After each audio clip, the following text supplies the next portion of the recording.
Buenos días. Les damos la bienvenida a este ciclo de conferencias que está organizado por el colectivo En Teoría y Acción Social. Nosotros nos hemos reunido, un grupo de profesores, para organizar este ciclo de conferencias que tiene que ver precisamente con las fechas cercanas a procesos que para nosotros han sido muy importantes y muy relevantes en nuestro país. Como ustedes saben, el próximo sábado se cumple el año de la desaparición de nuestros 43 compañeros de Ayotzinapa. Por eso quisimos hacer esta mesa cercana a esta fecha.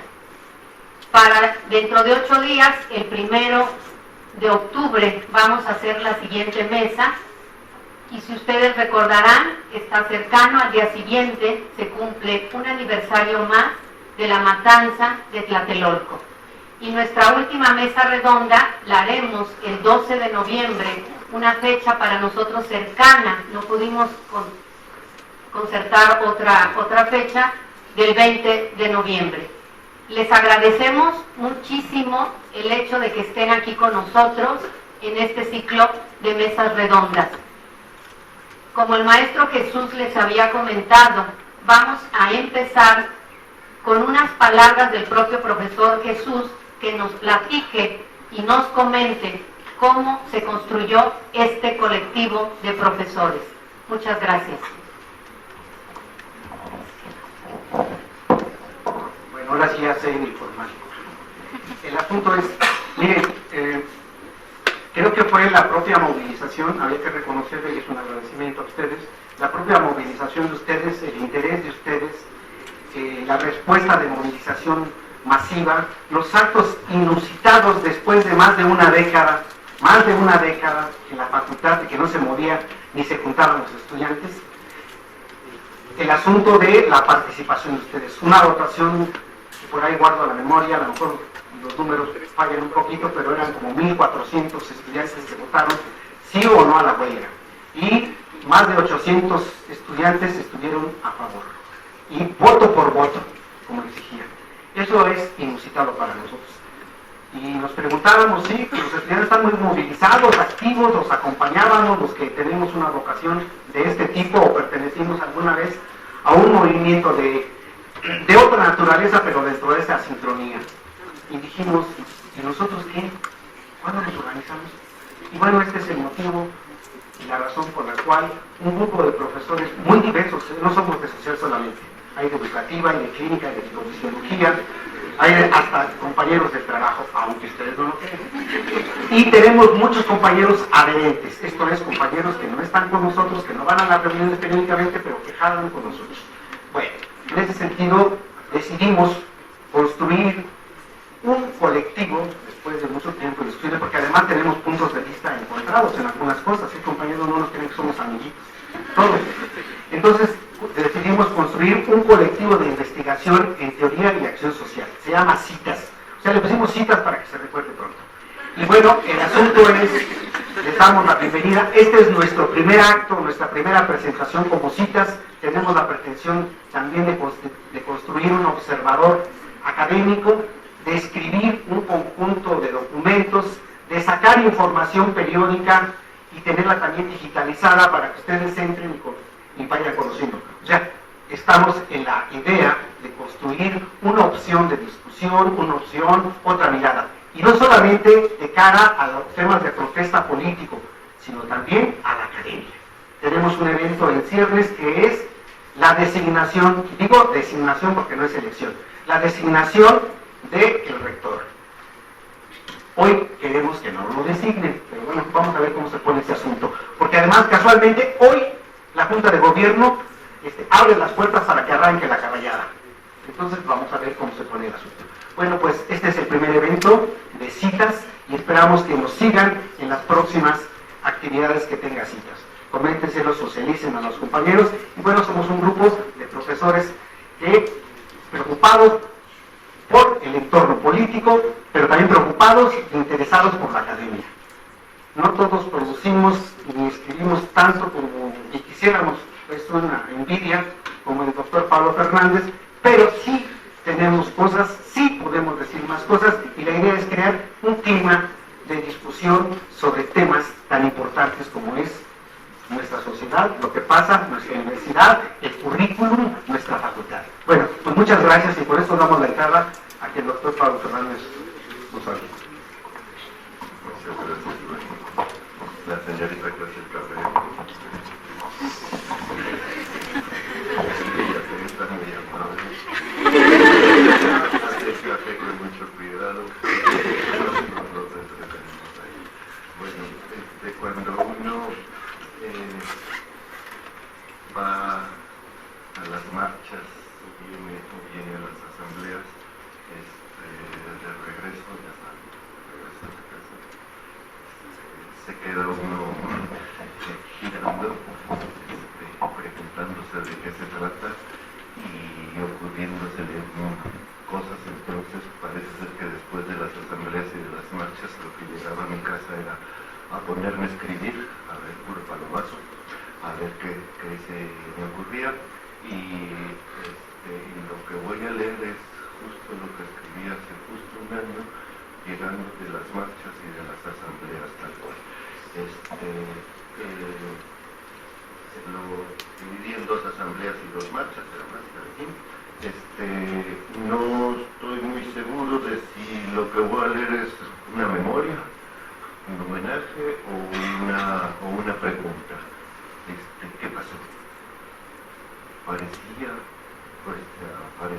que el movimiento crecía y crecía. Llegaron las posadas y no sé, algo pasó. No le cambié nada. Hay unas cosas que en rigor no sucedieron como uno esperaba, pero de todas maneras las decía. Yo esperaba que el movimiento iba a durar más. 1, 2, esperaba que las autoridades universitarias iban a poner más pesaditas, creo que no les dio tiempo. Y 3, pensé, fíjense que soy ingenuo, ¿verdad? Que el gobierno iba a tener alguna sensibilidad. Bueno, entonces, ¿primera asamblea o para qué sirven los profesores? El punto no es si se está de acuerdo con los movimientos estudiantiles, paros, asambleas, marchas y demás, ni tampoco con sus modos y tácticas. Aunque, por lo demás, la Facultad de Psicología ha probado consistentemente ser sensata y razonable a la hora de movilizarse. Nunca lo hace ni nada más por consigna ni nada más porque sí. Más bien es como si en momentos como estos, cuando nadie sabe qué es lo que hay que hacer, se pudiera voltear a ver qué es lo que está haciendo la Facultad de Psicología, porque siempre le atina. Pero el punto es que ellos son los estudiantes de uno y uno es el profesor de ellos. Y ya por eso uno debe acompañarlos. No acompañarlos en el sentido paternalista de que no se vayan a perder, sino en el de estar de su lado, y no porque necesiten compañía, sino para que el profesor pueda decidir del lado de quién está. Lo cual no quiere decir del lado de la opinión de quién, porque puede tener opinión distinta y no obstante acompañar. Sino si del lado de las autoridades, que suelen tener intereses, o del lado de sus alumnos, que suelen tener interés pero no intereses. Los profesores a veces nos quejamos de nuestros alumnos, que no atienden, que no pelan, que no entienden o lo que sea, o que no le creen a uno lo que dicen. Pero ¿por qué un estudiante le va a creer a sus profesores en clase si estos ignoran, descalifican o incluso desprecian lo que a los estudiantes les importa? Es difícil pedirles que les interese la clase si a uno no le interesa su asamblea. Esto no es una crítica a nadie, aunque puede que sí sea una moralina. Me sale por moralista. Las razones por las cuales los profesores no están donde van sus alumnos pueden ser varias. Puede ser porque honestamente están en completo desacuerdo. Puede ser que se sienten incómodos en una marcha, medio ridículos, que se cansen pronto, que quieran hacer otras cosas, que la verdad no entienden de qué se trata, etc. Todas las razones son válidas desde el momento en que uno admita que las razones de los estudiantes, sean las que sean, también son válidas. Porque no se trata de entender ni de estar de acuerdo, sino de estar de su lado, y avisarle a quien quiera saber de qué lado se está.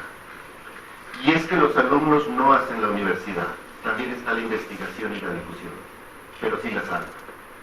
La salvan cuando uno se cansa de la burocracia y sus burócratas, de la mercantilización del conocimiento, de algunas mediocridades grandilocuentes y otros actos de pena ajena. Y entonces se va a refugiar a su salón, y ahí están los estudiantes. Primera marcha, o el asco de todos. Aunque se use de consigna, el asunto no es otra vez otro número de muertos y desaparecidos.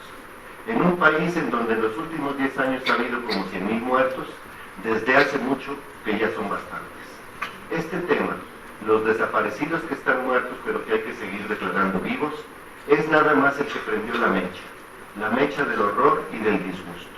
O sea, la razón por la cual se pasma y se alebresta la universidad no es exactamente por crímenes, muertos, injusticias e impunidades, que desde hace mucho ya han sido suficientes. La razón es otra, y es que, como gota que derrama el vaso, como salto cualitativo, como la marca de un hasta aquí, la cuestión se transforma y ya no consiste en llevar la cuenta de los muertos y las mentiras, que desde hace mucho ya son demasiados, sino que se trata de algo sin cantidades ni contabilizaciones, de una pura cualidad anímica. De repente lo que ha dado es asco. La realidad de este país no se volvió injusta, eso lo ha sido desde hace mucho, sino disgustante, es decir, que ya no importa mucho qué sea lo que haya sido, pero causa repulsión, repugnancia, como inducción al vómito o como si uno ya no quisiera estar aquí. Es el asco por lo podrido, y frente a eso ya nadie quiere que le expliquen las causas, ni que le digan las soluciones, ni las tonterías de todo el peso de la ley y se encontrarán los culpables.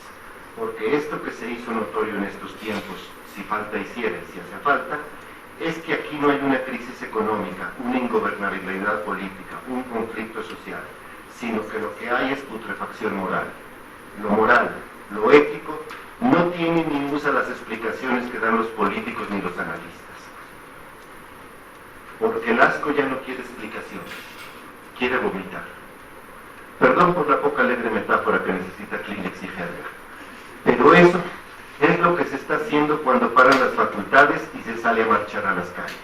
Nótese, no hay razones académicas, no son las razones opresivas o represivas, no son enemigos concretos ni los políticos, ni los gobernantes, ni los narcos.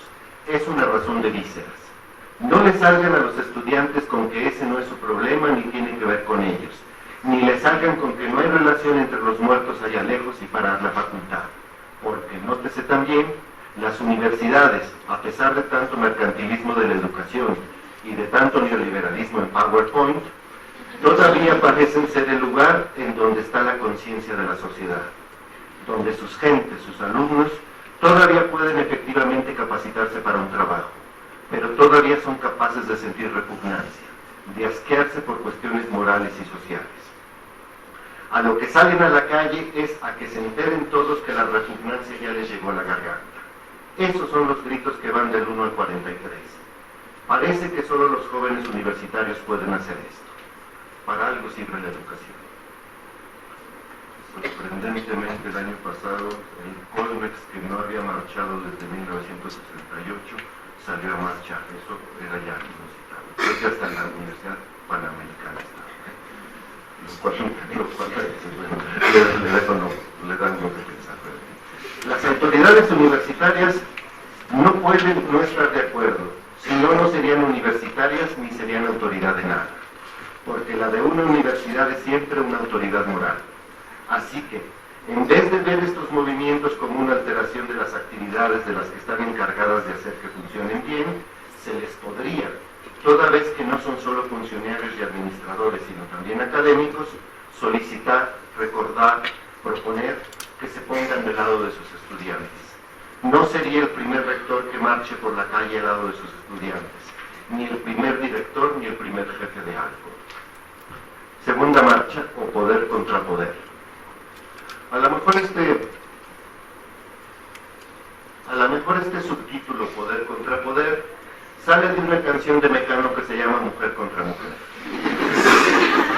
O sea, que hay una mujer y enfrente algo que es igual pero distinto, una contra mujer, claro, según la interpretación de un intelectual oyendo Mecano. Se puede definir al poder como una fuerza de separación. Repito, se puede definir al poder como una fuerza de separación y por el contrario, al contrapoder como una fuerza de reunión de aquello que el poder ha separado. Lo primero que el poder separa es a sí mismo del resto de las fuerzas o tendencias de la sociedad. Todo poder hace eso, crea una distancia de sí mismo con respecto a aquello contra lo que se va a ejercer. El gobierno se separa de la gente, lo masculino se separa de lo femenino. De esta manera, por ejemplo, en la Ilustración durante el siglo XVIII, se separa una racionalidad instrumental que persigue fines de una racionalidad afectiva y separa la ganancia de la ética, lo cual ha de ser muy bueno para la ganancia, pero muy grave para la ética. Pero no por el hecho de que sale perdiendo, sino porque se empieza a establecer la idea peregrina que llegó para quedarse, de que entonces las ciencias morales, como las llamaban los ingleses, o la ética, debe ser algo ajeno a la práctica y las conveniencias y a la misma supervivencia, que entonces es solo la supervivencia del más apto. Es decir, que efectivamente la solidaridad y el cuidado y otras cosas quedan opuestas a lo práctico y lo útil. En efecto, lo que separa el poder en última instancia es al poder de su contrapoder. Puede que lo de Mecano sea chiste, pero de repente puede que no. Porque esa frase significaría que siempre hay que incluir a lo otro, hombre contra hombre, gente contra gente, cada uno como lo distinto similar, como lo opuesto incluido, incluyente, inclusivo de lo otro, donde lo otro es también parte de uno mismo, y uno mismo es parte de su opuesto. Por lo que entonces ya no debe criticarlo tanto, mucho menos eliminarlo. El contrapoder, en efecto, es parte del poder, y el poder es parte del contrapoder, como lo dijo Foucault al final de su vida, y por lo tanto uno necesita al otro. El contrapoder es pues un poder que se opone al poder, un poder que se opone... Todo esto se me ocurrió en el metro,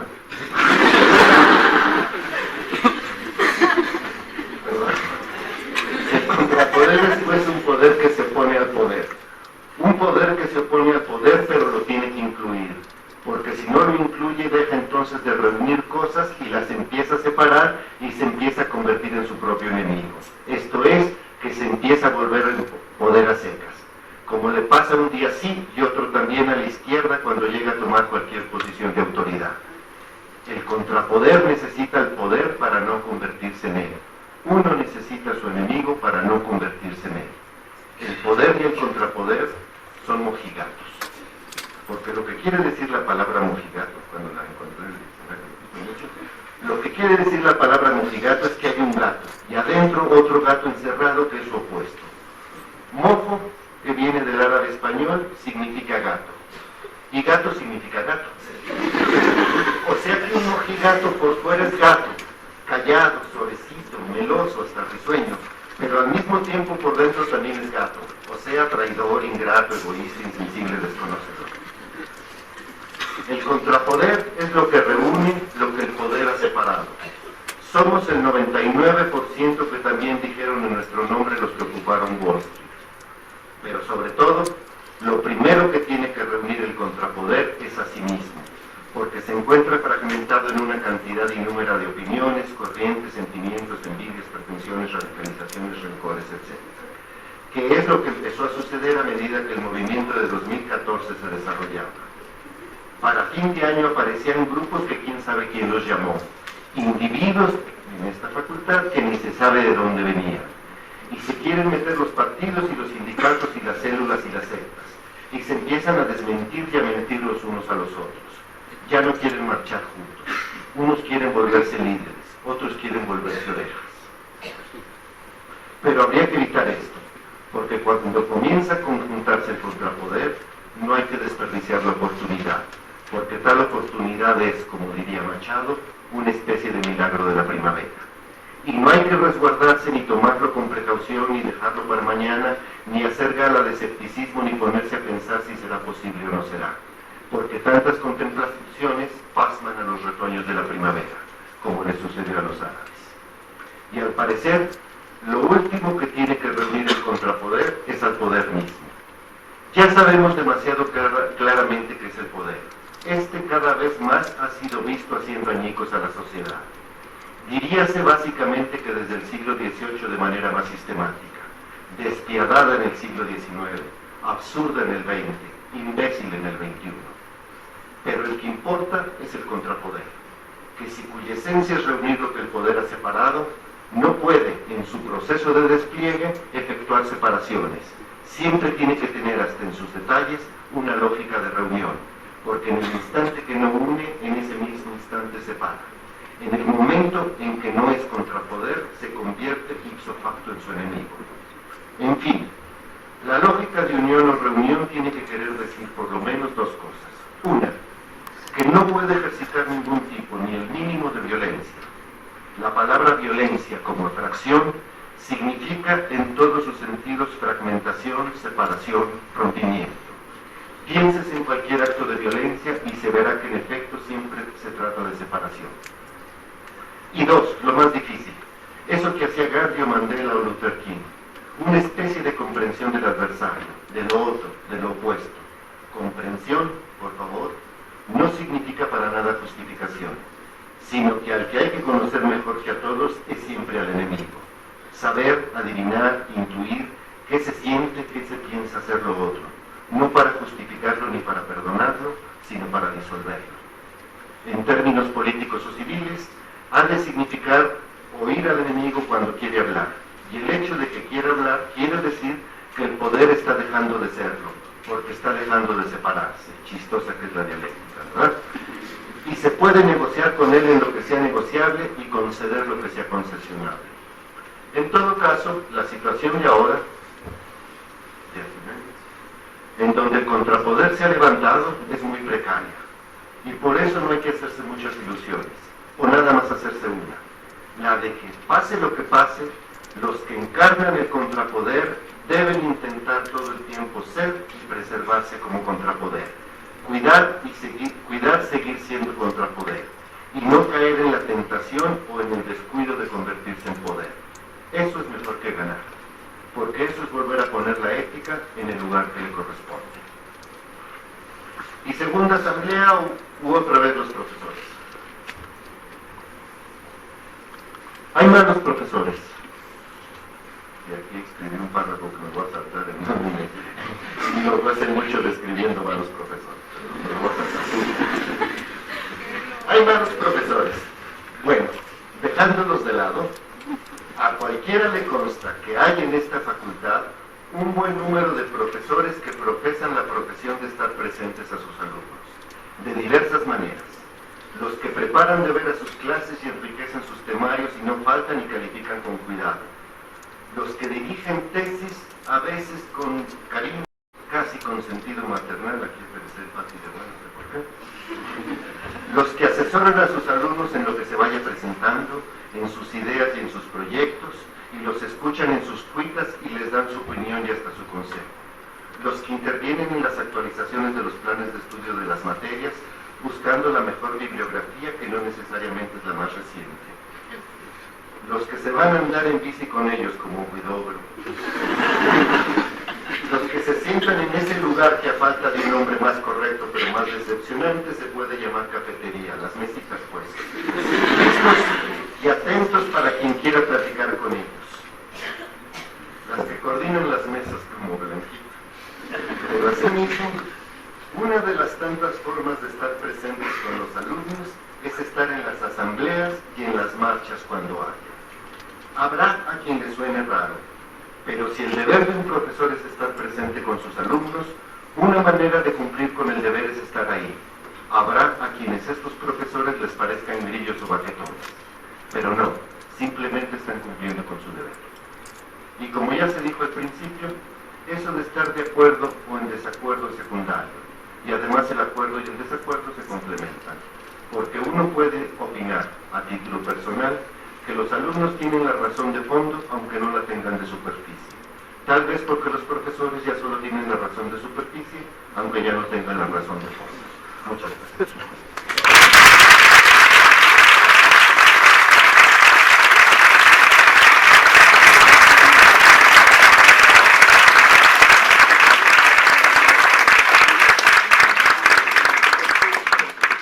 Agradecemos la presentación del trabajo del doctor Pablo Fernández y le vamos a dar la palabra al maestro Jesús Segura. El maestro Segura nos va a hablar acerca de los movimientos sociales y sus alcances. Bueno, un poquito para variar, hacíamos los testigos, son muy complejos. Bueno, voy a leer esto y trataré de ser claro y no apartarme, porque si me aparto, válgame Dios. El siguiente artículo está integrado por 3 apartados, de alguna manera sintéticos, por la cantidad de información y los variados puntos de vista al respecto.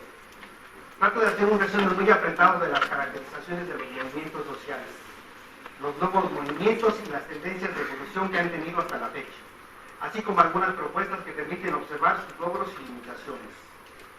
En el primer apartado se hace un breve recorrido de la génesis de los movimientos sociales, destacando sus particularidades y diferencias, así como las dificultades que representan para su estudio e investigación en las ciencias sociales.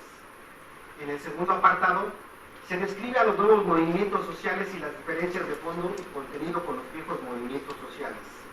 En el tercer apartado, se presenta una propuesta viable y crítica para describir desde la teoría de sistemas un nuevo abordaje sobre los nuevos movimientos sociales y algunos elementos centrales que se observan y permiten identificar la evolución de la participación en las llamadas economías emergentes y países pobres del mundo.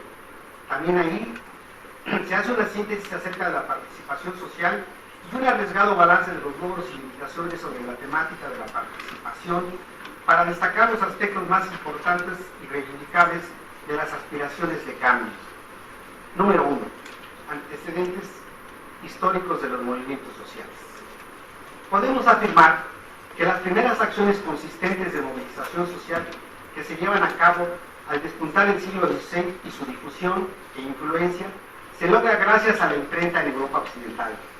Es allí donde se ubican las revueltas campesinas, las rebeliones de esclavos, la subversión de la aristocracia y los movimientos religiosos.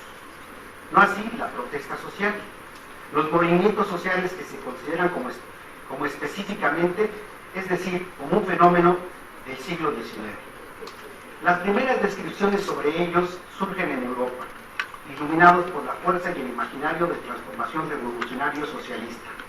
No es gratuito que el sujeto histórico fundamental fuera el obrero, la clase y la conciencia social la condición, los medios de lucha los sindicatos y, en fin, la toma del poder. Este esquema histórico de surgimiento de los movimientos sociales en América Latina adquiere otras características dado el nivel de desarrollo económico y político. En efecto, la imagen del movimiento revolucionario sigue inspirando la participación, pero los actores de la tradición socialista varían considerablemente. Acá, además de obreros, aparece el campesino pobre o despojado y el sector popular con otras demandas, que ideológicamente estaba convencido de que con un cambio de sistema se iba a resolver sus necesidades. Volveré más adelante sobre este punto para precisar algunas cuestiones. 2. Los nuevos movimientos sociales. Es muy importante tener claridad sobre este proceso de evolución de la movilización y la participación social, para poder entender la condición y las características actuales de los llamados nuevos movimientos sociales, que son eminentemente un fenómeno del siglo XX. Los nuevos movimientos sociales surgen en la década de los 60.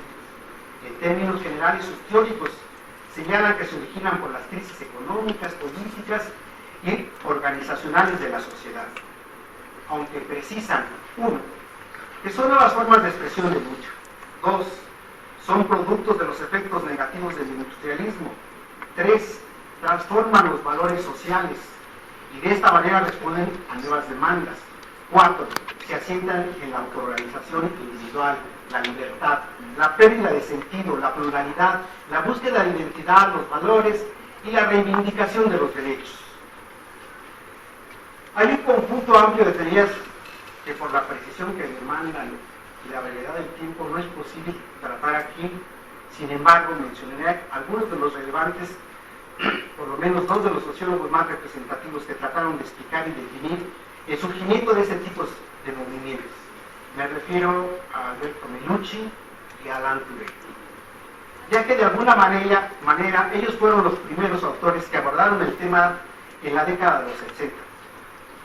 Para Melucci, 1970, el referente socialista ya no permite explicar los nuevos movimientos sociales. La génesis de los nuevos movimientos sociales, o más bien la acción colectiva, vean ustedes como ya no son movimientos sociales, ya son acción colectiva. Demanda, uno, un potencial de movilización, alguien o algunos actores con actitudes favorables hacia ciertos temas, redes, motivaciones para la participación, expectativas de cambio y la construcción de una identidad colectiva. 2. La presencia de un conflicto. Y 3. La transgresión de los límites de compatibilidad. Esta es la relación entre estos dos elementos. En este sentido, se construyen identidades colectivas desprendidas de la complejidad de las orientaciones individuales y de las relaciones de los sujetos con su entorno, los cuales habilitan la creación de expectativas que permiten que la acción se establezca como la alternativa significativa del mundo. Los movimientos sociales se transforman así en desafíos simbólicos, que confieren identidad y permiten construir modos alternos de asumir la vida y la organización social. Melucci, en su última obra sobre los movimientos sociales, Acción Colectiva, Vida Cotidiana y Democracia, de 1969, precisamente el 13 de septiembre del año siguiente cumple 15 años de muerto de Melucci. Retoma un conjunto de ideas de sus obras anteriores y en particular algunos conceptos surgidos de la superación de la filosofía de la conciencia, esto es, de ese gran giro de la filosofía hacia la filosofía del lenguaje, donde la vida cotidiana es vista como la forma más radical de la realidad y donde el lenguaje es el medio de expresión de la misma. Desde esta perspectiva, los movimientos sociales se convierten en profetas del presente, hablan por todos y para todos, comunican las necesidades más profundas del hombre, no persiguen el poder ni el dominio, sino la inclusión de otras formas de experimentar la existencia, permiten atribuir nuevos significados a la vida y a las relaciones humanas, hacen que el poder sea nombrado y que el resto de la sociedad entienda su lógica. La idea es evidenciar al poder, la estructura de dominación, hacerla transparente, comunicarlo y de esta manera posibilitar el cambio a través del entendimiento. Finalmente, Melucci retoma la ética y el cambio en términos de metamorfosis. Considera que hay que democratizar la vida cotidiana, donde el valor de la palabra vuelve a tener sentido y sea capaz de reconocer la diferencia. Esa sería una tarea de la complejidad de la democracia. Otra, fortalecer la creación de espacios para lograr la libre acción colectiva, o dicho en sus palabras textuales, una conciencia clara de las posibilidades y limitaciones de la acción social puede transformar la palabra de los movimientos en lenguaje, cultura y relaciones sociales, y puede hacer de los procesos colectivos una práctica de libertad. Pasemos ahora a mencionar algunos comentarios sobre Adelanto de los cuales se desprenden de su obra ¿Podemos vivir juntos? Iguales y diferentes, 1997. El fondo de su argumentación se sustenta por un lado en la pérdida de la privacidad en la sociedad de masas, la cual prepara la asunción de la globalización y en consecuencia la afirmación de la identidad. Por otro lado, ve la perversidad de los medios de comunicación que contribuyen a la descontextualización de los mensajes. En esta visión, la privatización favorece a la globalización, la cual fragmenta y debilita las relaciones sociales y las formas de vida social y política tradicionales. El argumento más consistente es económico. La internacionalización de la economía ha destruido el tejido nacional de los países, su cultura. El mercado impone su lógica. En sus palabras, el liberalismo económico es tan destructor del individuo como del nacionalismo cultural. En esta lucha del individuo contra el flujo del mercado es donde se adquiere sentido los movimientos sociales, ya que desde su punto de vista se pueden distinguir tres categorías de movimientos sociales. Uno, como medios que se oponen a los intereses financieros y sus nuevas formas de actividad económica. Dos, una oposición radical y política a la mundialización. Y tres, la defensa de los derechos, las mujeres, las minorías, aunque deja ver una cuarta que no enuncia, por la lucha identitaria o comunitaria, étnica, a la cual atribuye un fracaso por haber hecho reivindicaciones democráticas. Recuerden, reivindicaciones democráticas. No lo digo yo, lo dice. Desde esta lógica, los movimientos sociales defienden los derechos intereses y cultura de un actor social concreto. Por lo tanto, de la diversidad social y cultural. En síntesis, se manifiestan por la solidaridad, la comunicación, el pluralismo y una democracia renovada y ampliada, la cual debe construir sobre principios morales. Hasta aquí he tratado de exponer un conjunto de ideas y teorizaciones de la tradición clásica en ciencias sociales sobre los nuevos movimientos sociales. 3. Un nuevo paradigma y una propuesta sobre los movimientos sociales, los movimientos de protesta. El problema de fondo en la discusión sobre los movimientos sociales, sean los viejos o los nuevos, omnibilan lo siguiente: ¿qué entendemos por sociedad? ¿Y de qué clase de sociedad estamos hablando? ¿Por qué tienen que aparecer movimientos de rebelión? ¿Por qué tienen que aparecer movimientos de subversión, de lucha, de transformación por el derecho de las personas, en contra de las injusticias, la pobreza, la exclusión, por mencionar solo algunos? ¿Por qué? ¿Por qué? ¿Por qué? Y la pregunta que de alguna manera ya abordaron y contestaron los teóricos de los nuevos movimientos sociales, la teoría clásica contemporánea, llámese marxista, funcionalista o estructural funcionalista, no describen a la sociedad de nuestro tiempo. La respuesta es no, no la describen. Y una tercera pregunta más.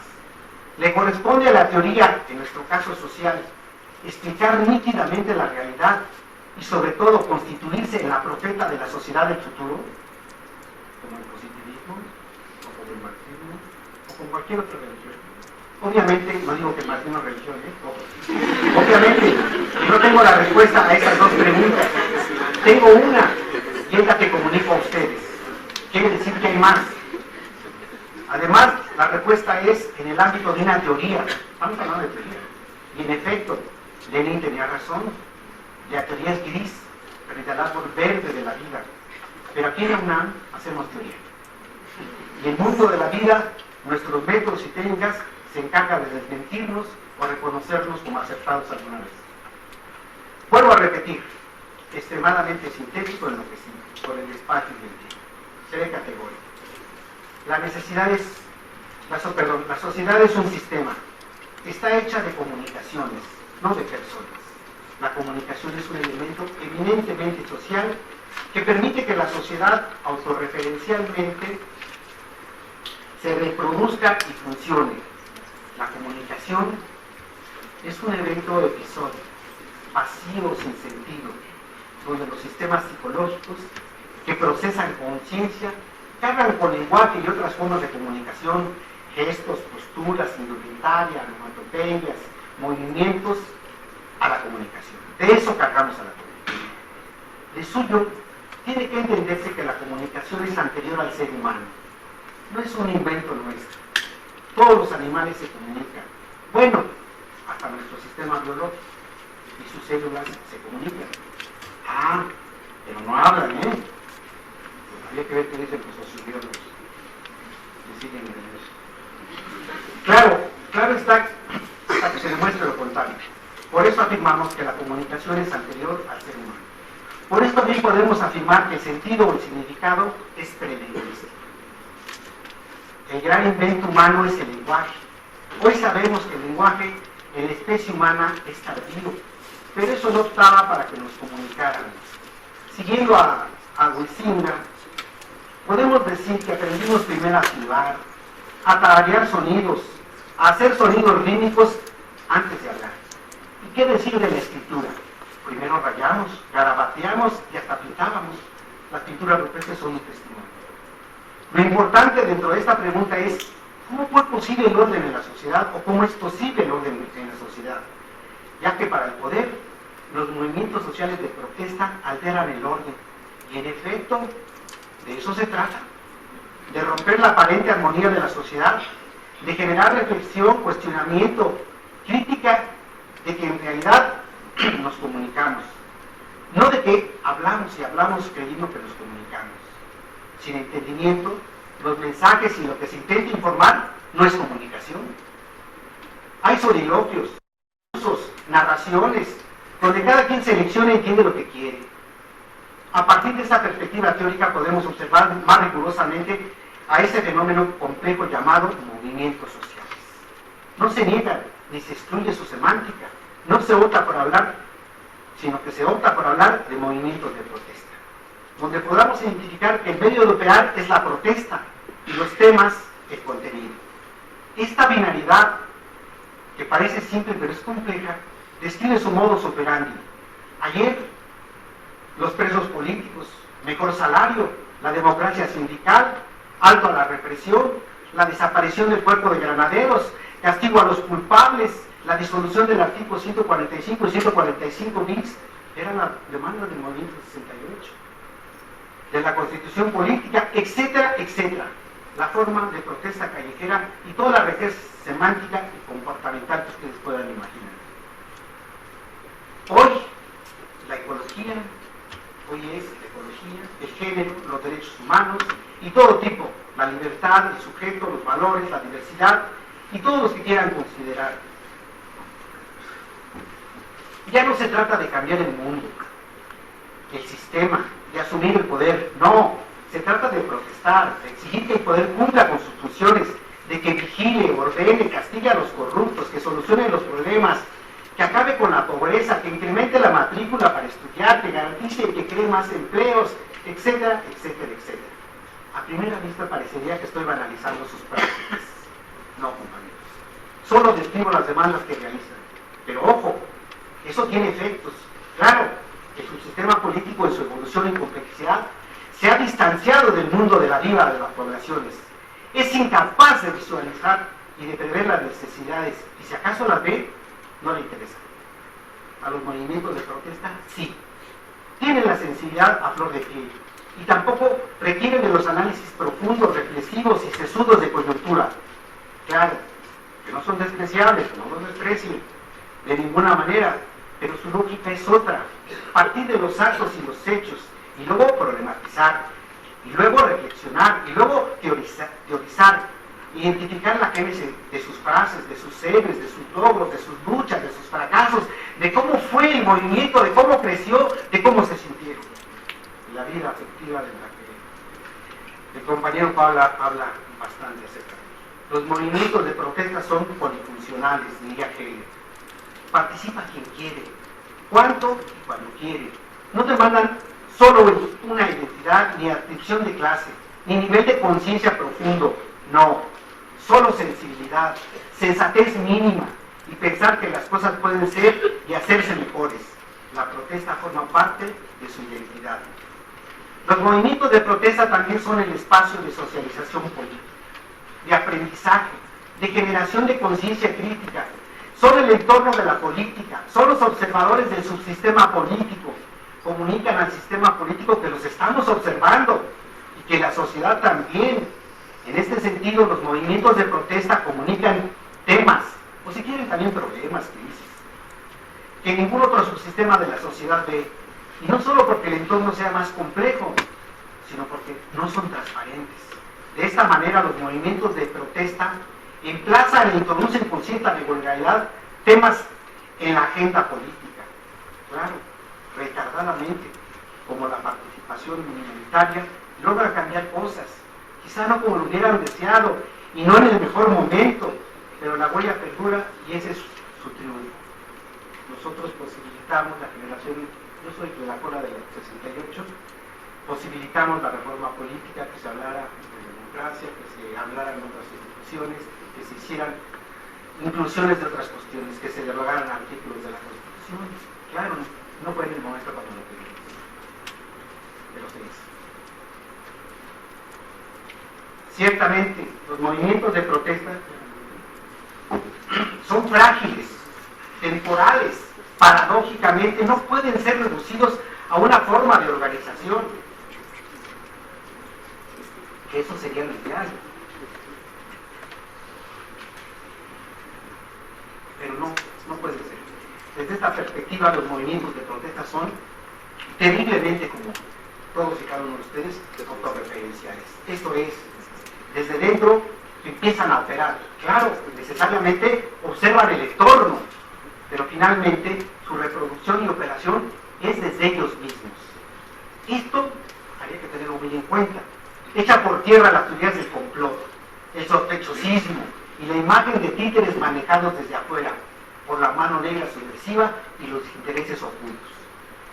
Yo no dudaría que algunos de los observadores simplones de esta facultad digan que nosotros, sobre todo el CITAS y agregados que nos acompañan, somos los que estamos manipulando a los estudiantes. Qué jodido.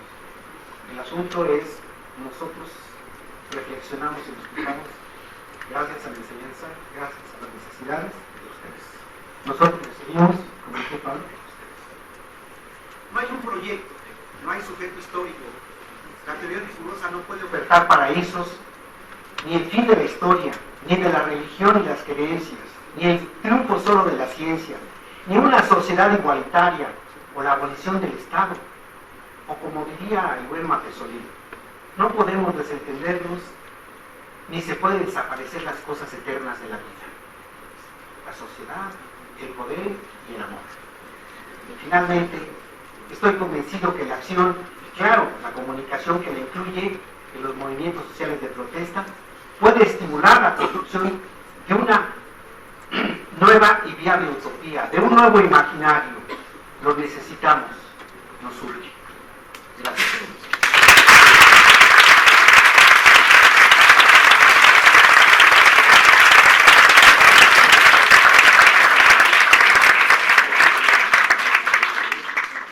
Agradecemos la participación del maestro Segura y ahora le damos la palabra al maestro Lamberto Villanueva, quien nos va a hablar acerca del papel que ha tenido la educación rural en México.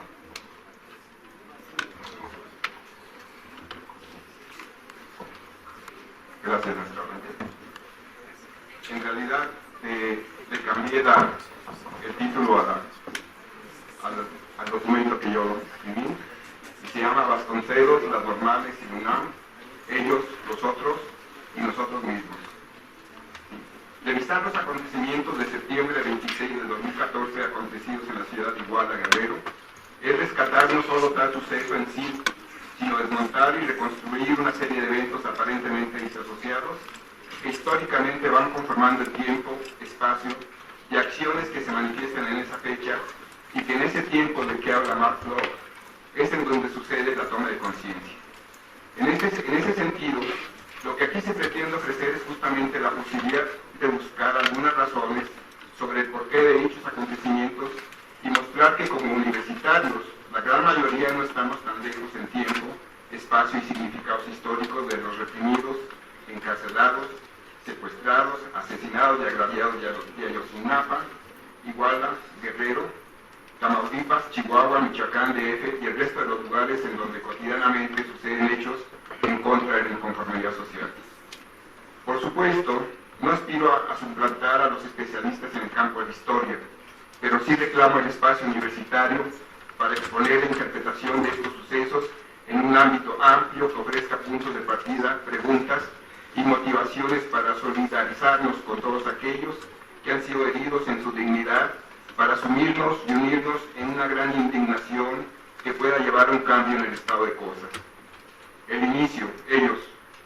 El tema de las normales rurales se convierte en tema doloroso para un gran sector de la sociedad mexicana a partir del 26 de septiembre de 2014, en donde 3 estudiantes son asesinados: Daniel Solís Gallardo, Julio César Ramírez Nava y Julio César Mondragón Fontes. Este último es torturado, su rostro es hollado y sus ojos son extirpados. A ellos se aunan las otras 3 personas asesinadas en ese día: el chofer Víctor Manuel Hugo Ortiz, el futbolista David Josué García, evangelista de 14 años de edad, y Blanca Montiel Sánchez. A partir de esa fecha y hasta el presente, hay 43 estudiantes desaparecidos a quienes oficialmente ya se declaró que están muertos. Pero dado los últimos acontecimientos, cada vez son más endebles las explicaciones oficiales, llevando a la conclusión que en este, como en otros tristes sucesos sucedidos en este país, estamos enfrentados a un crimen de Estado. Es por ello que el gobierno se empeña una y otra vez en olvidar este episodio y en prolongar su investigación sin resultados reales, dándole vueltas, haciendo evidente su ineptitud, encubrimiento, corrupción e impunidad a lo largo de este año. Pero por otro lado, lado, hay un sector social que se ha sumado a los padres y familiares de los desaparecidos, que se niega a poner a este evento bajo la alfombra y que ha venido señalando las fallas en la investigación, el desaseo y el propósito de las autoridades de dar por terminado el asunto sin que realmente se sepa qué sucedió y cuáles fueron los motivos que causaron los eventos en Iguala, Guerrero, la tarde-noche del 26 de septiembre del año pasado. Las normales rurales, los otros. ¿Pero qué son las escuelas normales rurales? ¿Y por qué tanta inquina en contra de ellas y sus estudiantes? Las escuelas normales rurales nacen con la creación de la SED por José Vasconcelos y reflejan la visión de la ideología de la revolución de justicia social. Esa que concibe la educación como el principal instrumento para educar a la población y con ello sentar las bases de una nueva sociedad. Recordemos que para los años 20 del siglo pasado se calculaba que la población rural del país era del 85% y que prácticamente se encontraba abandonada en lo que se refiere a las posibilidades de tener educación. De esta forma, a través de este proyecto, se busca saldar la deuda con la gente del campo, quienes, por casualidad, fueron los que realmente pelearon principalmente las batallas de la revolución. Cuando Álvaro Obregón llega a la presidencia de la República, incorpora el proyecto de Vasconcelos de sustituir el Ministerio de Instrucción Pública por una Secretaría de Educación Pública como institución, esa que va a ser responsable de la educación a nivel federal y de delinear lo que sería la política educativa a partir de ese momento, reivindicando para ello los postulados de la revolución. Es entonces que Vasconcelos se va de su estancia como rector de la universidad. Recordemos que Vasconcelos toma posesión de la rectoría de la universidad en 1920, para preparar dicho proyecto y invitar a los universitarios a participar en él. Así se fundan las escuelas rurales, las escuelas de artes y oficios, bibliotecas, y se da prioridad a la formación de nuevos maestros, sobre todo rurales, con la mística de una autodisciplina, de convivencia democrática y de una formación para el autogobierno. Esto permitió la identificación e integración de los maestros con su comunidad, y en esa medida no es de extrañar que ellos se conviertan en los líderes naturales de la población y que encabecen a los campesinos en la defensa de sus derechos. La actividad de los maestros rurales se caracterizaba por educar a los niños de 6 a 15 años por la mañana, alfabetizar a los adultos por la tarde-noche y enseñar a los hombres y mujeres actividades prácticas y lúdicas los fines de semana. Todo esto le da sentido a la idea de las misiones culturales y de los maestros rurales como misioneros y le da también sentido a la educación como un derecho popular. Así estos maestros misioneros acordaban llamar a las escuelas rurales fundadas por ellos casas del pueblo, a semejanza y coincidentemente de los lugares en donde se realizaban las actividades de la Universidad Popular Mexicana, que medio mundo los conoce, proyecto realizado por Vasconcelos y Pruneda durante los años de la Revolución en la Ciudad de México, es decir, de 1912 a 1920. Estas escuelas rurales son internados, en donde los futuros profesores se forman como educadores, pero aparte de aprender cuestiones de agricultura, crianza de animales domésticos y otras actividades relacionadas con la vida del campo, se les enseñan teorías pedagógicas. En este sentido, los lazos de identidad y de comunión entre sus compañeros se afianzan a lo largo de su formación. A esto debemos añadir que todos ellos tienen un origen común, el de ser pobres y en muchos casos, dependiendo de la región, ser de origen indígena. De acuerdo a Hernández Granados, se atribuye a la Escuela Normal Rural, cito, la misión de dar al estudiante de clase baja los elementos básicos de una visión de su propia gente, así como una actitud de protección hacia los más desprotegidos, inspirados en las ideas de la Revolución Mexicana, en ese afán de convertir a los incultos en hombres cultos y en hombres de bien. De esta manera se configura una ideología de servicio y de solidaridad con la comunidad en donde ejercerán su profesión.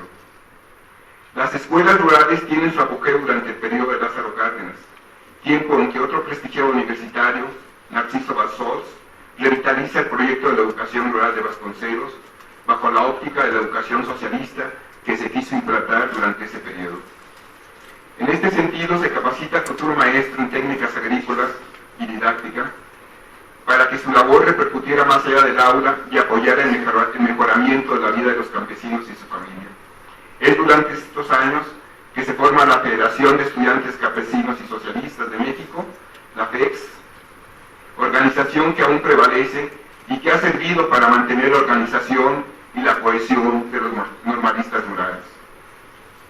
Este auge de la educación rural se ve interrumpido con la llegada de Manuel Ávila Camacho a la presidencia en 1940, año en que empieza a desmontarse el proyecto revolucionario. O sea, no es cierto que se inicie con la Madrid. El proyecto revolucionario se empieza a desmontar en 1940 con la llegada de los conservadores a la presidencia. Así, uno de los primeros manifiestos que sale es que se prohíbe que los maestros, sobre todo los maestros rurales, hagan política o que realicen otras actividades que no sean las de enseñar. La embestida contra las normales rurales se manifiesta curiosamente en la Escuela Normal Rural de Ayotzinapa. Así, desde el gobierno, en 1945, se fabrica una calumnia, en donde se acusa a los estudiantes de esa institución de haber agraviado la bandera nacional y de haber hecho honores a una bandera rojinegra. Este episodio se reproduce después en 1968 en la Plaza de la Constitución. O sea, es la misma estrategia del gobierno, ¿sí? En este sentido se manipulan los medios de ese tiempo y se desata una campaña nacional en contra de los normalistas y en favor de actos de desagravio. En otro nivel, se desatienden las necesidades de estas escuelas bajo el pretexto de homogeneizar la educación normal, enfatizando para ello un modelo de educación urbana, es decir, poco a poco se va haciendo caso omiso de las necesidades y de la importancia de la educación rural. En ese sentido, también se empiezan a suprimir planteles a lo largo y ancho del país. Uno de los argumentos que se manejaron y se manejan sobre todo últimamente en contra del apoyo a las normales rurales es que son nidos de guerrilleros y de estabilidad social. Por supuesto, se citan los ejemplos de Lucio Cabañas y de Genaro Vázquez Rojas, curiosamente egresados de la escuela de Ayotzinapa. Pero estos dirigentes se lanzan a la lucha guerrillera después de haber intentado dialogar con el gobierno. Las respuestas en ese tiempo son brutales. Atoyac de Álvarez, 18 de mayo de 1967, 11 muertos y múltiples heridos. Acapulco de Guerrero, 20 de agosto de 1967, matanza de Copreros, saldo 27 a 38 muertos, dependiendo de la fuente consultada, y alrededor de 120 heridos. Entonces, no son los normalistas quienes provocan los problemas, son los gobiernos en los tres diferentes niveles, la fuente pasada, actual y de inestabilidad social. Las escuelas normales y todo el sistema educativo están bajo el asedio del actual gobierno y es necesario estar consciente de ello. Hoy se sataniza al magisterio y a los normalistas, ya no convienen al proyecto neoliberal, así de simple es la cuestión.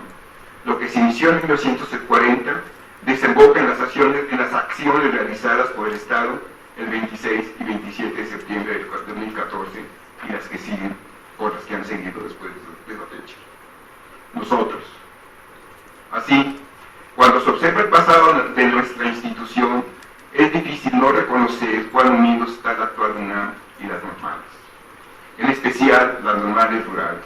No se puede ignorar que ambos proyectos formaban parte de la visión de Vasconcelos y que su rectorado de 1920 a 21 le sirvieron para preparar el proyecto educativo de la Revolución. No en balde, un historiador, García Diego, declara que el proyecto de la universidad actual es producto de Vasconcelos, porque es durante su administración que la universidad se orienta a responder a los grandes compromisos sociales, a tener una identidad latinoamericana a diferencia de la Universidad de Justo Sierra. Su escudo y su lema son nuestro de ello. Y sobre todo, no podemos olvidar que con Vasconcelos se asume el compromiso de la educación popular, misma que se deriva de las experiencias y propósitos iniciales del Ateneo de la Juventud, Ateneo de México, de forma tal que cuando este Ateneo desaparece, algunos de sus protagonistas, como Alfonso Pruneda, Enrique Ureña, Martínez Guzmán y otros, se embarcan en esa aventura que se llamó la Universidad Popular Mexicana de 1912 a 1920. Esto define la visión de compromiso y responsabilidad social con los más necesitados que caracteriza a nuestra universidad. Hasta hoy, esto se manifiesta en sus diferentes programas de extensión y de servicio, y también se manifiesta en los diferentes movimientos sociales que se han generado en el ámbito estudiantil durante los años pasados y recientes. Así que no nos engañemos, reconozcamos que ambas instituciones, la universidad después de Vasconcelos y las normales rurales, entre otras, tienen un mismo origen y por lo tanto son más los lazos que nos unen que los que nos separan. Somos productos de una misma fuente, la Revolución Mexicana. Ellos no son los otros, somos todos, somos nosotros. Y por ello, y los miles de desaparecidos, exigimos justicia. Muchas gracias.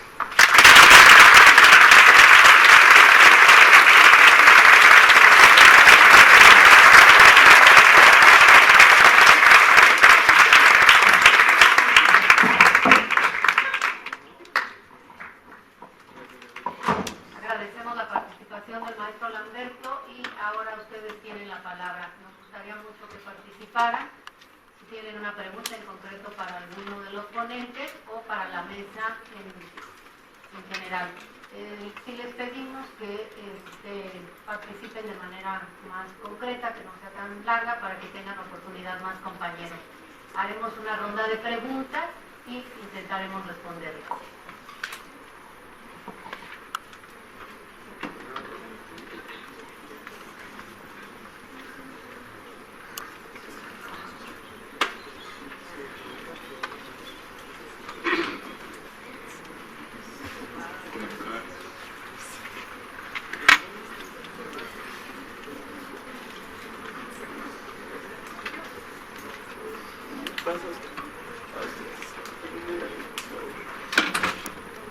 Bueno, esta pregunta la formulé en lo que propuso el profesor Chucho Segura. Y es bueno, estas visiones de los movimientos sociales del siglo XIX y del 60, pues muestran a los movimientos sociales de diferente manera, tanto en sus bases como en sus medios y en su fin. Entonces, bueno, muchos aún creen en la definición de movimientos sociales del siglo XIX. Por lo tanto, se sigue utilizando palabras como obrero, proletariado, burgués, y se sigue pensando que el fin es la búsqueda de poder.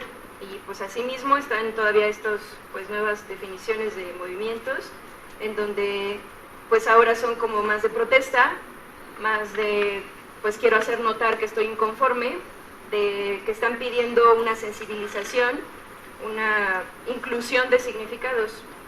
Entonces mi pregunta va a que si esta diferencia de pensamientos que están vigentes y que a veces se mezclan en el discurso, no será como algún factor importante para que se genere la desacreditación, la poca confianza y el poco entendimiento de los movimientos actuales. Y pues esta desacreditación es tanto de los universitarios, nosotros como propios alumnos, y para la sociedad en general.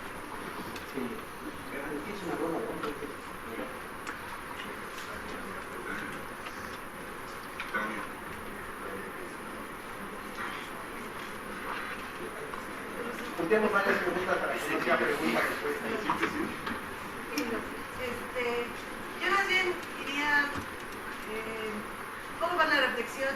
Justo ha pasado un año, ¿no? O sea, y un año, como decían los ponentes, en donde no hay justicia y donde aterradoramente la respuesta del Estado y del gobierno es nula, ¿no? O sea, pero en una cosa absolutamente inconcebible, ¿no? Además, con toda la movilización que ha habido, las recomendaciones, es decir, el mundo se ha movilizado por lo que pasó en Ayotzinapa. ¿Cómo cuál es la visión?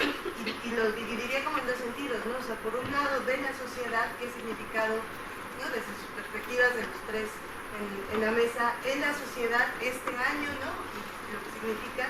Y un poco, ¿cómo podemos hacer también un análisis de lo que está pasando en el poder, ¿no? En la arriba, o sea, ¿cómo es posible que después de un año no haya nada, ¿no?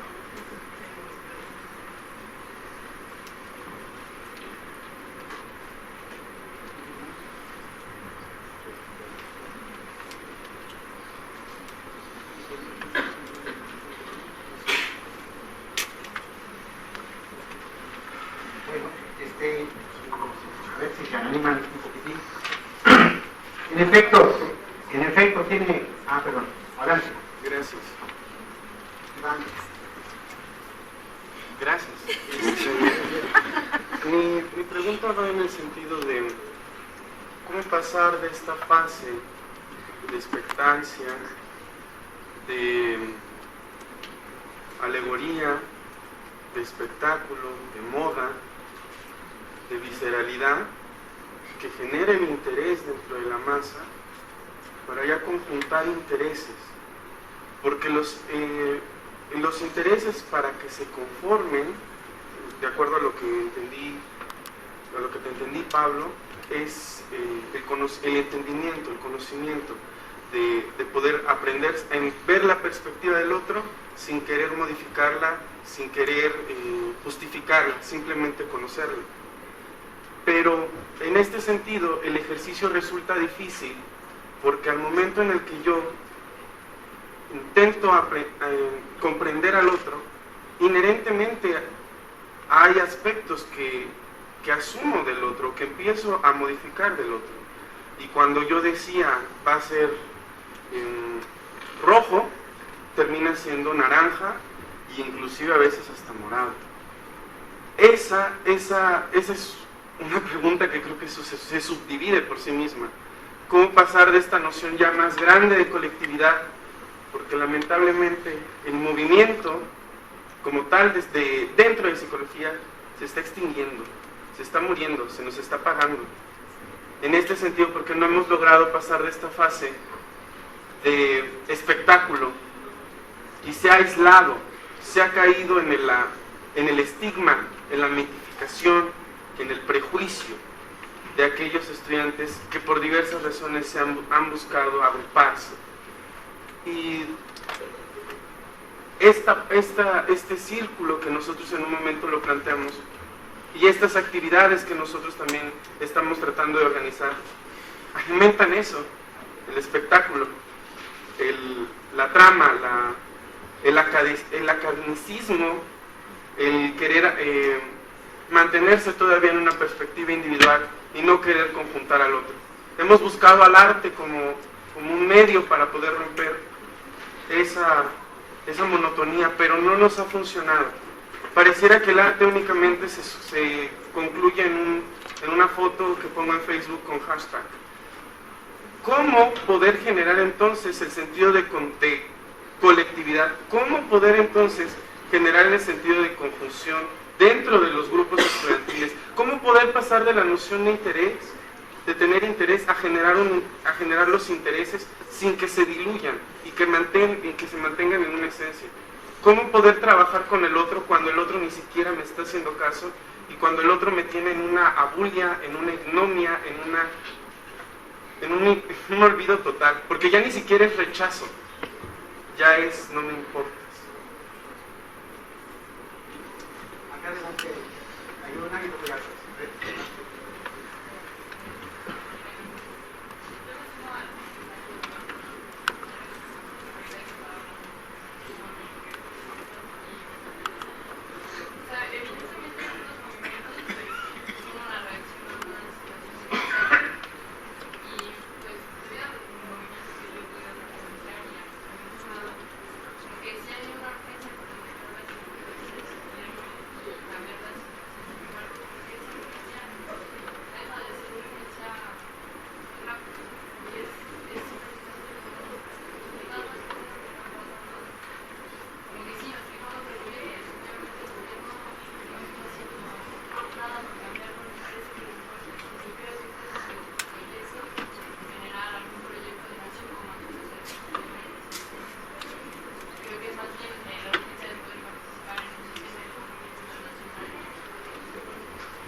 En cuanto al poder y al contrapoder, pareciera que se pronuncian idénticos, similares de la alteridad, ¿no?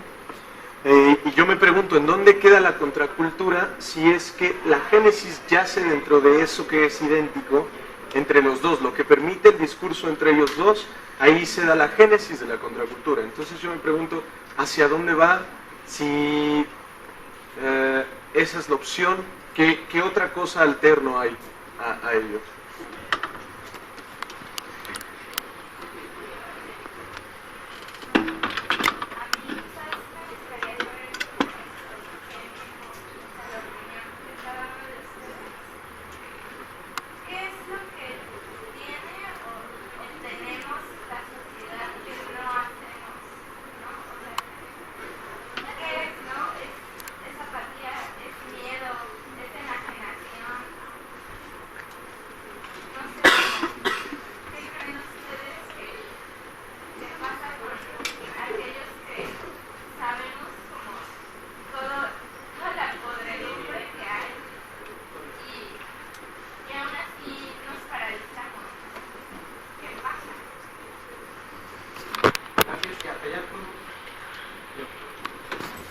Bueno, escuché la gran mayoría de la conferencia del profesor Segura y mencionaba que las luchas sociales ya no buscan el poder. Es algo que yo, al parecer, yo pienso que es un gran fracaso de ahorita de las luchas sociales, que no busquen esa aspiración, porque aunque exijan al poder, como le llaman, y les den concesiones, al final llega a un tirano y lo aspira. O sea, es necesario llegar al poder, más o menos como la visión de Lenin, aunque ya ahora sí que tal vez ya esté algo rebasada esa visión, pero pienso que esa es la visión de la izquierda, que debe de tomar el poder para poder crear una sociedad mejor. Yo sinceramente, yo no estoy de acuerdo con esas concepciones, ¿no? Y solo yo pregunto, o sea, ¿qué logró el 132? ¿De verdad logró tirar a Peña Nieto? ¿De verdad logró hacer ahorita cambios? ¿En verdad ahorita puede hacer un movimiento que detenga los planes que hay en contra de la UNAM? Yo pienso que hay que dejar esa concepción de que ahora sí que solo es para protestar, porque para mí en la izquierda, esa izquierda que solo es contextual, solo es coyuntural, solo es como un niño berrinchudo que, o sea, que solo llora, patalea, pero no propone nada. O sea, el movimiento, el neoliberalismo va a seguir, y dentro de la UNAM ya también hay algo peor, o sea, los movimientos anarcocapitalistas que proponen casi que no tenga que haber educación pública, porque cualquier persona la puede pagar. O sea, y es concepciones que ahorita se están metiendo dentro de la UNAM, y si no tenemos una visión ahora sí que objetivista de la sociedad, estos movimientos van a llegar a aplastar todos estos logros. Yo pienso que es una concepción errada de las cosas, eso de que ahora sí que los movimientos solo buscan ahora sí que migajas del poder, yo le diría. Y ahora sí que soy de la parte como de Alan Sokal. Sokal, en su libro de Imposturas Intelectuales, hasta el último hace una reflexión sobre esto. Dice, yo pienso que la izquierda tiene que volverse científica y tiene que volver a buscar posiciones en el poder, porque de lo contrario van a seguir estos movimientos de presión contra todos los movimientos sociales, contra todas las luchas que han logrado, hasta los propios movimientos estudiantiles. Porque al fin y al cabo, aunque se le puede decir que el 68 fue el que formó se logró la reforma electoral de 1977 con Jesús Reyes Heroles, al final, hasta la fecha ha sido insuficiente. ¿Qué democracia podemos estar diciendo?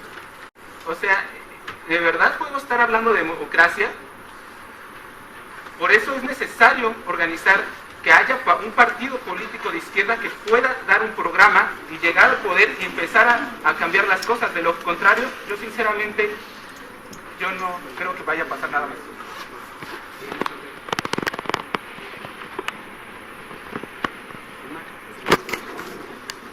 Hacemos con la compañía. compañera hacemos un corte porque si nos van a juntar tantas preguntas que después le vamos a... Estoy tomando nota.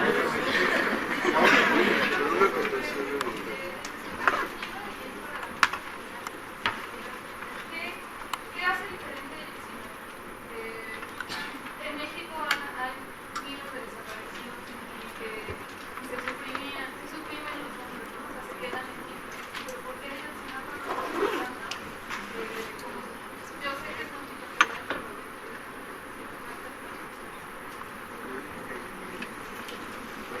¿Qué tal si comenzamos? La primera pregunta iba para mí, la compañera Trasán. Resulta que, fíjense, es parte también de la educación del pueblo, la resistencia. Si les va a pedir, por favor, que se paren. Les escriben en serio, se estoy diciendo.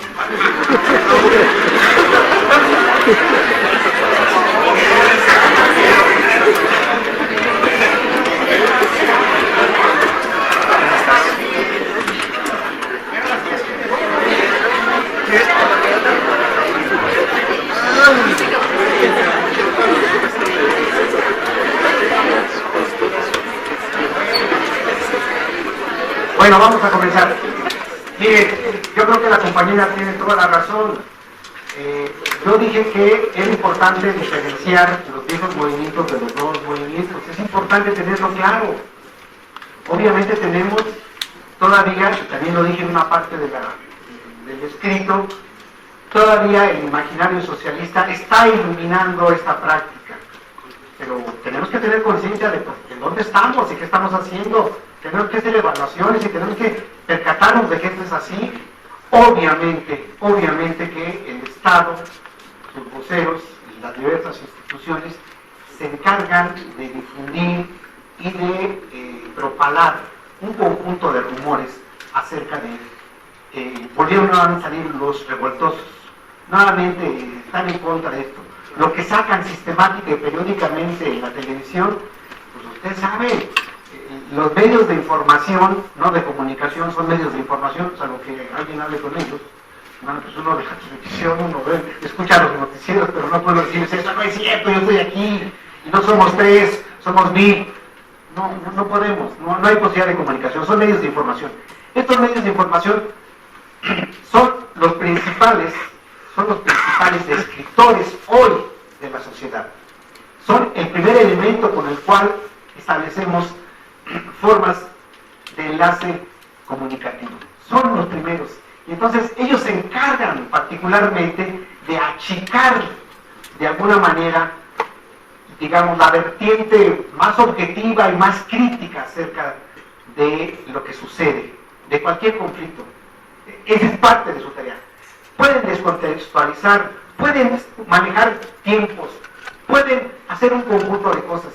Y en un país donde la gente no lee periódicos, donde no se informa, donde no hay cuestionamiento, donde no tenemos los espacios para la crítica, para fortalecernos políticamente, porque también la política es parte de la cultura, entendámoslo. ¿Por qué la vemos ajena? ¿Por qué la vemos distante? Porque precisamente nos han enseñado eso. Porque, como decía el maestro Lamberto, o sea, le sugieren a los maestros rurales, no se metan en política. O sea, hablen neutro, no se puede. ¿No? ¿De qué estamos hechos? En ese sentido, yo creo que sí utilizan esta ambigüedad, esta indiferenciación, y no, ciertamente, pues creo que en gran parte muchas de las consignas no se han actualizado. Yo sigo escuchando algunas de hace mucho tiempo. Bueno, el asunto es por ahí, pero no les hace falta motivos. Ellos los crean, pero hay una cosa que a los psicólogos nos interesa, dentro de esta práctica particular que utiliza el Estado. Es que inducen miedo. Y inducir miedo, ¿sí?, es tocar las fibras más sensibles de los sistemas psíquicos. La otra, hablan de inseguridad y de inestabilidad. Y también la gente lo piensa. Ubican así azarosamente formas de represión y pasados tortuosos, y la gente asocia. Muévete, organízate, lucha y te reprimen. creo que el esquema sigue funcionando igual. Es el esquema que yo en la década de los 70 en un sindicato independiente encontré. Organízate, muévete, participa. ¿Y cuál es el siguiente paso? La represión. Entonces, lo tienen muy ensayado. Yo creo que por eso también los movimientos de protesta, que además lo son, tienen que ser valientes. Tienen que ser fuertes. No me cabe duda. Yo creo que la protesta tiene que ser consistente. Ahí contesto esta primera pregunta, no sé si quede claro, y bueno, paso el micrófono a mis demás compañeros.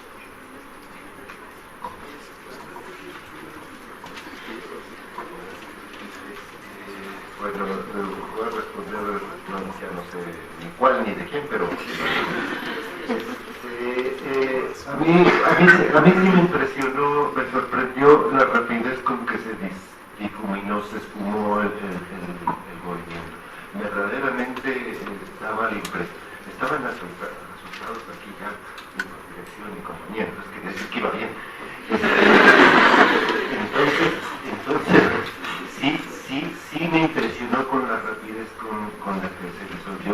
Uno no va a tener la respuesta de la misma manera que no tiene la respuesta de por qué lo de los 43 sí de repente cuajó y lo otro anterior, los 100.000 muertos anteriores, no.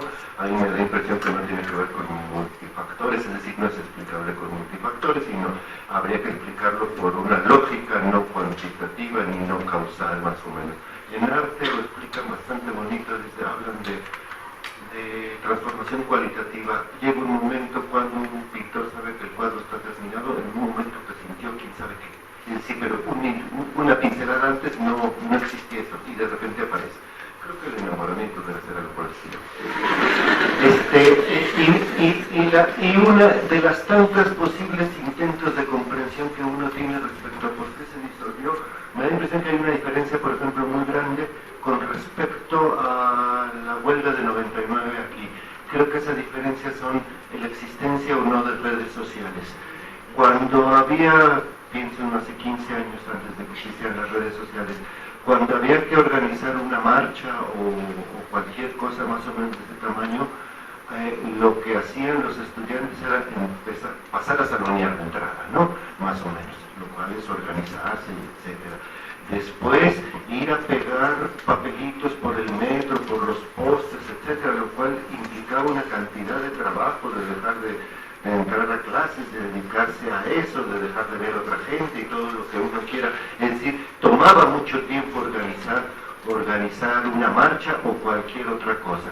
Pero ese tomaba mucho tiempo, es decir, la cantidad de trabajo que uno, lo dice Senes, por ejemplo, la cantidad de trabajo que uno pone en cualquier objeto que uno hace es igual a la cantidad de cariño, valor, etcétera, que uno pone. Es decir, lo empieza a querer al objeto ese, por ejemplo, el objeto marcha, en este caso, movimiento, cualquier cosa, porque uno ya le ha puesto una cantidad de tiempo, de vida, de sacrificio, de privaciones, de lo que uno quiera. Compárele uno con el asunto de las redes sociales. Las redes sociales tienen una cantidad de virtudes, pero tienen una característica, la fugacidad.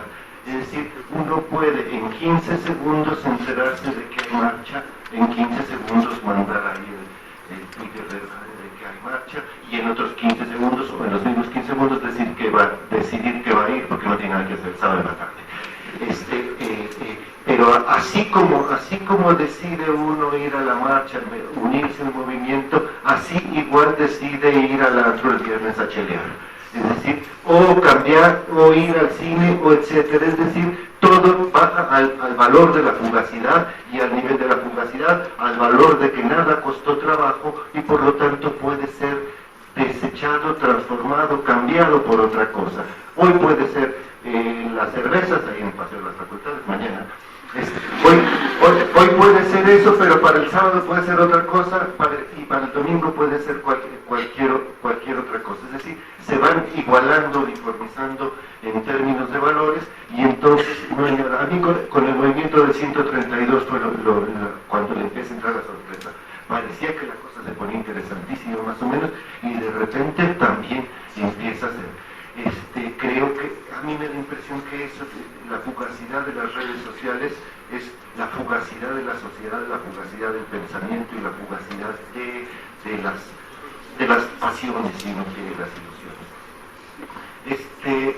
Lo estoy pensando, por ejemplo, una diferencia, por ejemplo, estoy pensando en el movimiento de los indignados en España, versus también el de Nueva York. En España sí cuajó más o menos en un cierto movimiento, en un partido político ahorita el de Podemos, etcétera, pero ahí parece ser que hay una característica, al menos me lo explicaba en español, una característica, todas las ciudades, etcétera, pueblos, tienen grupos, gremios, etcétera, organizan, no sé cómo se llaman esas cosas que hacen en Navidad, organizan pastorelas, y hay el grupo que organiza las pastorelas, y hay el grupo que organiza no sé qué, y el que hace así, desde siempre, desde años, desde etcétera. Y entonces, como si ya hubiera grupos establecidos, organizados, conocidos, que se estiman, etcétera, desde mucho. Y entonces, cuando entra la indignación, por ejemplo, tiene donde arraigar, en grupos que ya están consolidados y establecidos, no solo de 10 años, sino de 50, 70 años, es decir, grupos con una tradición gigantesca de lo que quiera uno, ¿no? Hacer obras de teatro, todas ese tipo de cosas. Que da la impresión de que al menos las clases medias mexicanas carecen de ese tipo de grupos, entonces no hay donde anclarlo, no hay donde anclarlo. Entonces por ahí diría uno, bueno, las redes sociales sí pudieron cuajar más o menos en España, me da la impresión que aquí no pudieron.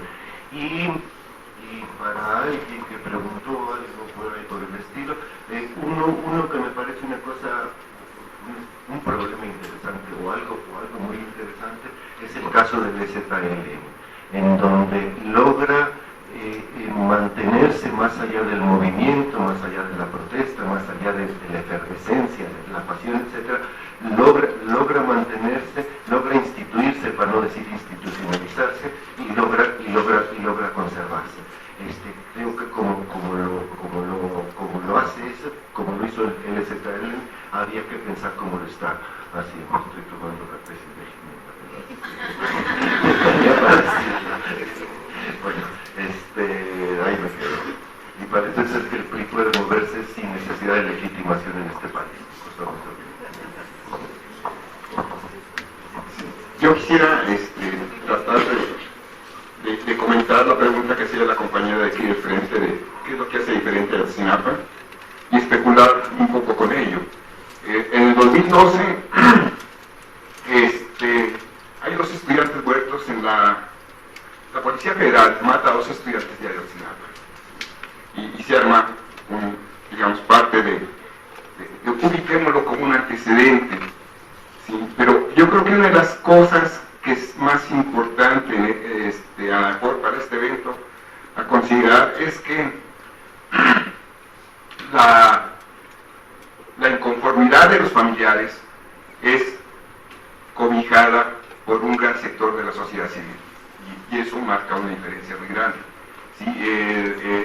Una de las cosas, cuando se hizo una mesa de comentarios sobre el 132 en junio de 2012 aquí en la facultad, yo escribí que si el movimiento 132 no avanzaba hacia una ciudadanización de sus postulados, de extenderse más allá, iba a desaparecer, cosa que ocurrió, ¿no?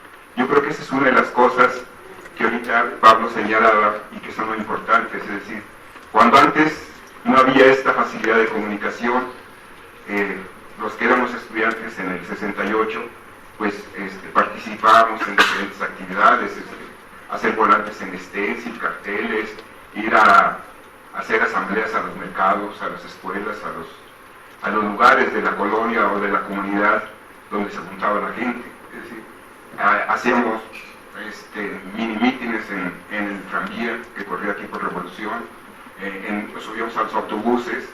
Había toda una serie de participación de los estudiantes en múltiples actividades, y como dice Pablo, pues uno aprende a querer lo que hace.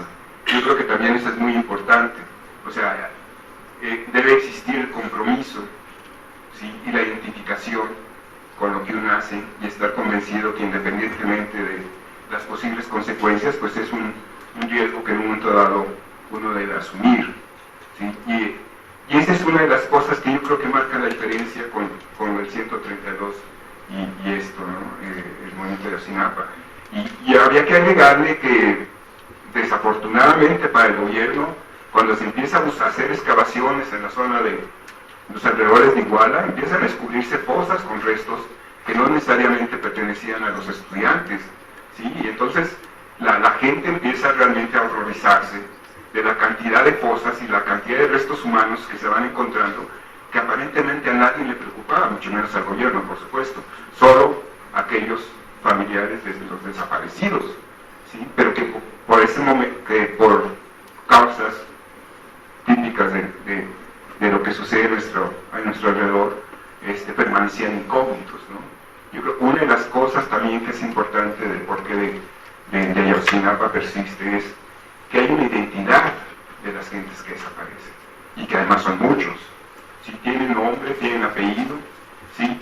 Y a partir de ahí también los ubicamos con familia, ¿sí? Como parte de un conglomerado de las diferentes comunidades de la sierra del estado de Guerrero, ¿sí? Y eso es importante, aunque por eso yo puse los nombres de las personas que habían sido asesinadas el 26 de septiembre, ¿sí?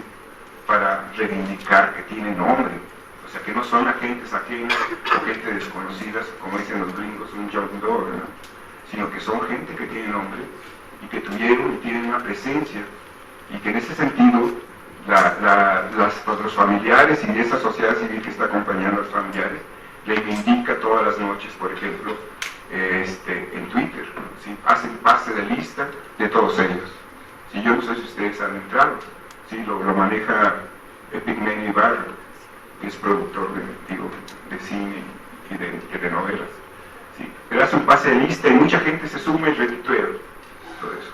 Entonces, pues son actos que rompen un poco la fugacidad de la que hablaba Pablo, ¿sí? El estar insistiendo una y otra vez. Y eso es algo que nosotros debemos reivindicar como universitarios, como ciudadanos conscientes de la responsabilidad social que tenemos. Gracias. Bueno, a ver, yo quiero comentar y articular algunas de las preguntas. Yo sí pondría la atención y coloraría una cosa importante. Ojo con las nuevas tecnologías, compañeros. Sí, porque finalmente entonces es a través de las nuevas tecnologías, las que sean, que se logra la movilización social. No, yo creo que hay que tener claridad, o lo asumimos o no. La interacción es cara a cara, ¿sí?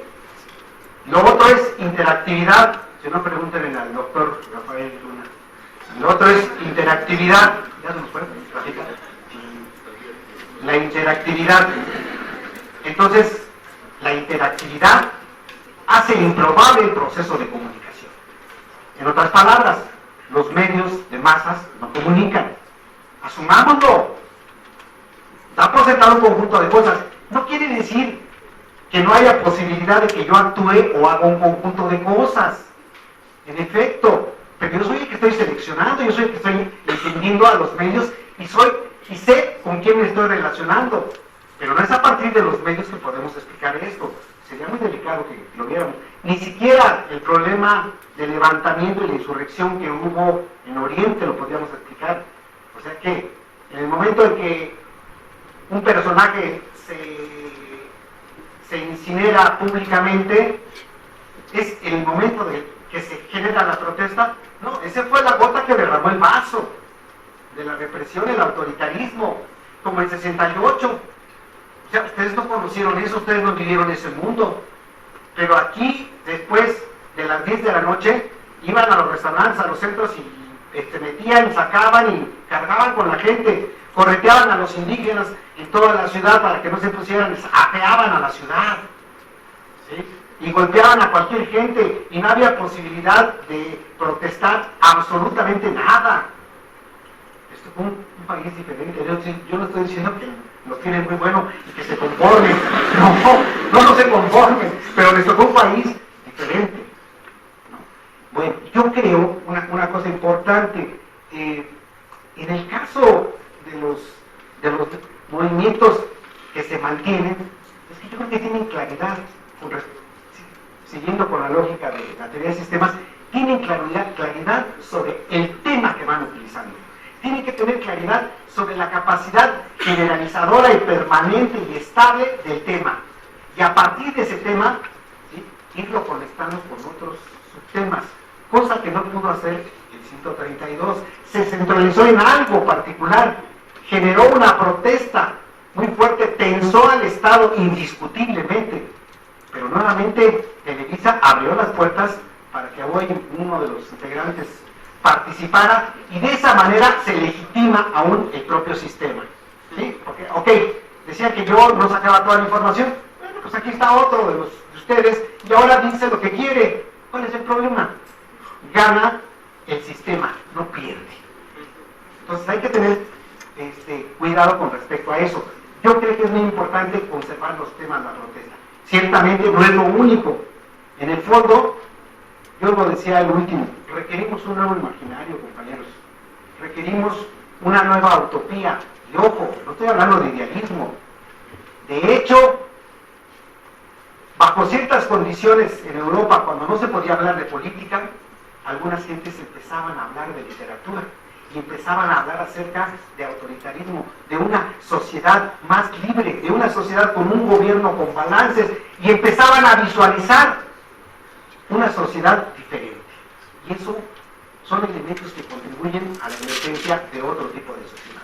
No estoy pensando en términos negativos la idea de la utopía.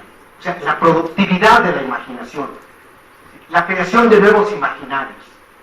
Pensemos, ensayémosle, reflexionemos, busquémosle. Creo que ese es otro ejercicio que podemos hacer. Y finalmente, el éxito de un movimiento pues, puede concluir finalmente con que es exitoso, y el éxito mismo lo disuelve. Paradojas de la vida. ¿Sí? Pero también se puede olvidar. Pero también se integra al sistema, o se integran algunos, o se disuelve simplemente por olvido y por falta de práctica, o finalmente se reprime. Pero quedan sedimentos. La participación en movimientos sociales tiene un elemento importante y muy bonito que a mí me interesó cuando empecé a hacer la maestría en comunicación. Es que hay una huella. Es toda comunicación, toda acción social, toda comunicación deja huella. Y quién sabe, por cosas de la vida, esa huella vuelve a aparecer y vuelve a renacer. Y cuando uno se encuentra con los actores que participaron en un evento, deja uno de verlos.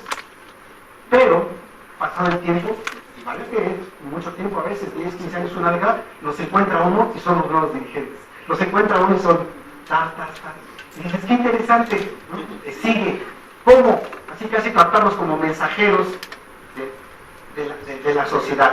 Somos, como lo diría Octavio Paz, ¿no?, la otra voz. Y en ese sentido, generemos esa posibilidad. Y una última cosa nada más, respecto a esto.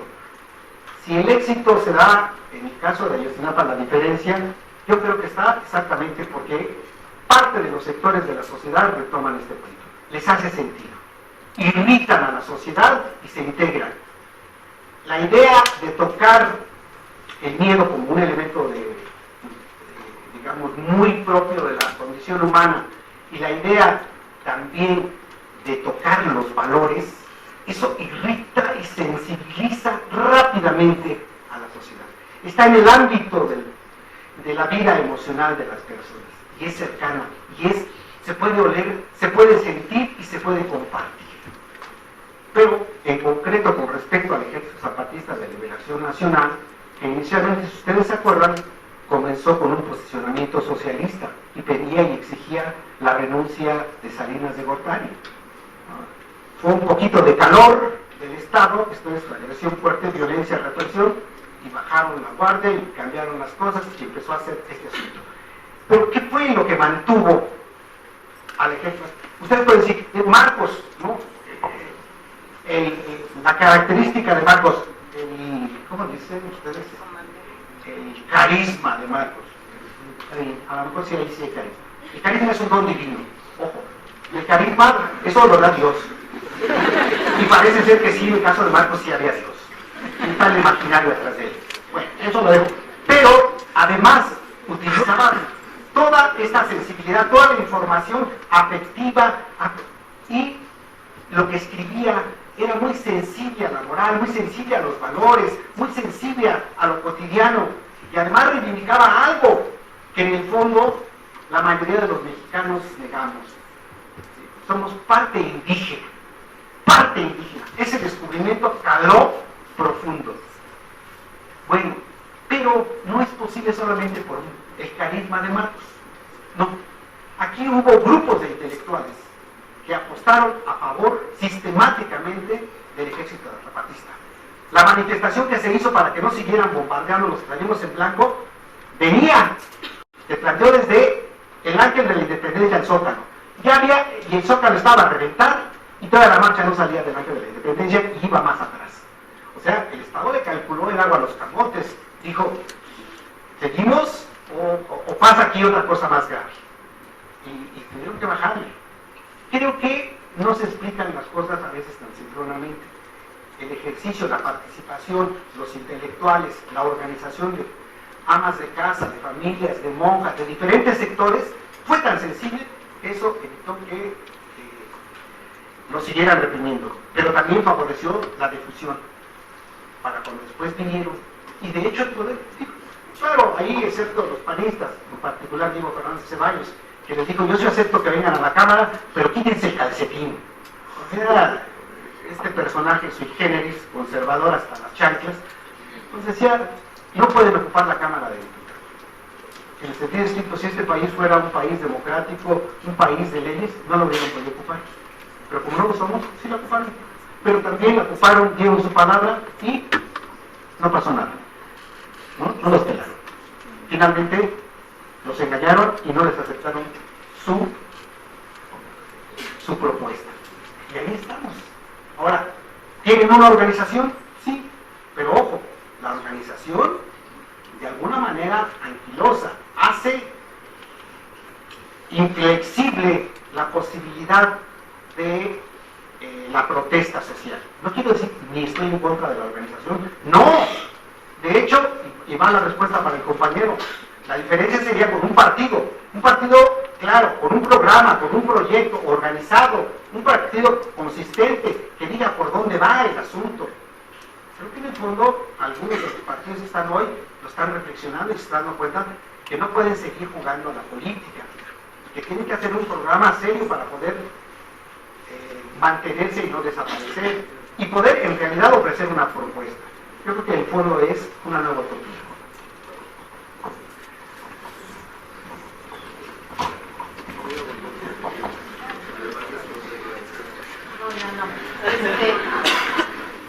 Bueno, les agradecemos mucho su presencia y los invitamos dentro de 8 días a la siguiente mesa, que estará el maestro Juan Carlos Huidobro, el maestro Elis Salazar y el maestro José Francisco Fernández. Muchas gracias por haber venido, nos da mucho gusto que estén aquí y con nuestro carisma divino de Pablo y mío.